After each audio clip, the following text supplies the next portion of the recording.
டெல்லியில நடந்த ஐபிஎஸ் மாநாட்டில் வந்து வருண் ஐபிஎஸ் வந்து இதை சொல்லியிருக்காரு. நாம் தமிழர் இயக்கம் வந்து ஒரு பிரிவினைவாத இயக்கம், அதை வந்து கண்காணிக்கணும் அப்படின்னு சொல்லிட்டு ஐபிஎஸ் அதிகாரிகள் மத்தியில் சொல்லியிருக்காரு. இது எப்படி பாருங்க?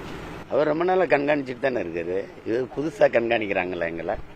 அது ஒரு உள்துறை அமைச்சகம் நடத்தப்பட்ட அந்த நிகழ்வுல முக்கியமா சொல்றது வந்து சொல்லியிருக்காங்க. அவர் இங்க தனிப்பட்ட முறையில பாக்குறது, அந்த கருத்து மோதல் எல்லா அதிகாரிகள் மத்தியில ஒரு கருத்தாக்கத்தை கொண்டு போகும்போது அது வந்து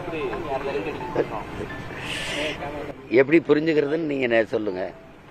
இந்திய அரசியல் அமைப்பு அதன்படி நாங்க பதிவு செஞ்சு தேர்தல் ஆணையத்தில் 13 ஆண்டுகளா இந்த அரசியல் இயக்கத்தை நடத்துறோம். ஒரு மக்கள் இயக்கம், மக்களோடு சந்திச்சு தேர்தலில் நின்று அவங்களே சின்னம் கொடுத்துருக்காங்க, நின்றுருக்கோம். 36 லட்சம் வாக்கை வாங்கி 3வது பெரிய கட்சியா வந்து தனிச்சு நின்னே அங்கீகாரத்தை பெற்று ஒரு கட்சியா இருக்கும்போது நீங்க திடீர்னு இதை பிரிவினைவாத இயக்கம் அதை வந்து நீங்க கண்காணிக்கணும் அப்படின்னா, இவர் தான் நாட்டை ஆள்றாரா? ஏற்கனவே என்னை ரைடு விட்டு போன பார்த்தாங்கல்ல, அவங்களுக்கு தெரியாதா நாங்க பிரிவினைவாத இயக்கமா இல்லையான்னு?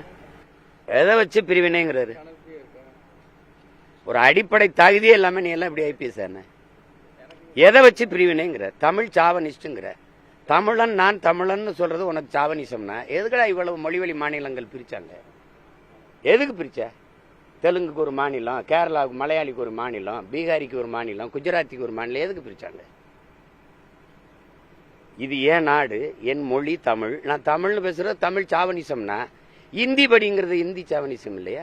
சமஸ்கிருதம் படிங்கிறது சமஸ்கிருத சாவனிசம் இல்லையா? அதை பேச ஒரு தடவை பேசு. நாங்க தமிழர்கள் தமிழர்னு பேசுறதுல உனக்கு சாவனிசம் எப்படி வருது? எப்படி வருது?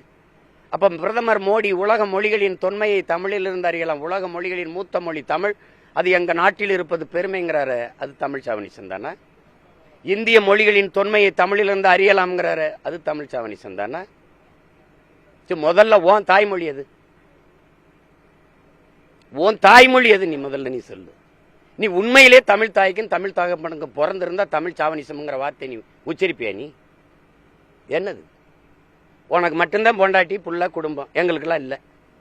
என் குடும்பத்தைன்னு ஏன்னா நீ என்னென்ன சேட்டை பண்ணி எங்க குடும்பத்தை, என் மனைவியை, எங்க குடும்பத்தை, என் தாய் தந்தையரை, எங்க கட்சியில் இருக்க பிள்ளைகள் எல்லாம், என் தங்கச்சியில் இவ்வளவு இழிவா பேசுறதுக்கு வழக்கெடுப்பியா? வழக்கெடுப்பியா? சரி, இந்த அதிகாரம் இந்த காய் சட்டில எத்தனை வருஷம் இருப்ப? எத்தனை வருஷம் இருந்துருவே நீ? எத்தனை வருஷம் இருப்ப? ஒரு 50 வருஷம், இன்னும் ஒரு 40 வருஷம் இருப்பியா? இல்லை ஒரு 30 வருஷம் இருப்பியா? அதுக்கப்புறம் இறங்கித்தானே தம்பி ஆகணும் கீழே. ஆனா நான் இங்கே தான் இருப்போம். பார்த்து பேசணும், பார்த்து இது பண்ணணும். இவ்வளவு பேரு சரி, பிரதமர், உள்துறை அமைச்சர் எல்லாம் தொடங்கி வச்ச விருதுல எல்லாரும் பேசுனது வராம நீ பேசுறது மட்டும் வெளியில வருது எப்படி? அந்த காணொலி மட்டும் எல்லா ஊடகத்துக்கு வருது எப்படி? நீ தான் ரகசியம் பாராட்டுறிய? நீ உறுதி பிரமாணம் எடுக்கும்போது இப்படிதான் எடுத்தியா? இதான் உன் வேலையா? என் கட்சியை குறை சொல்றதுக்கு தான் நீ ஐபிஎஸ் ஆகி வந்திருக்கிய இங்க? சரி, மோதுறதுன்னு ஆயிடுச்சு, மோதுவோம் வா. ஏன்னா நீ என்ன பண்ணுவ? நீ என்ன பண்ணிடுவ? நீ என்ன பண்ணுவேன்னு சொல்லு.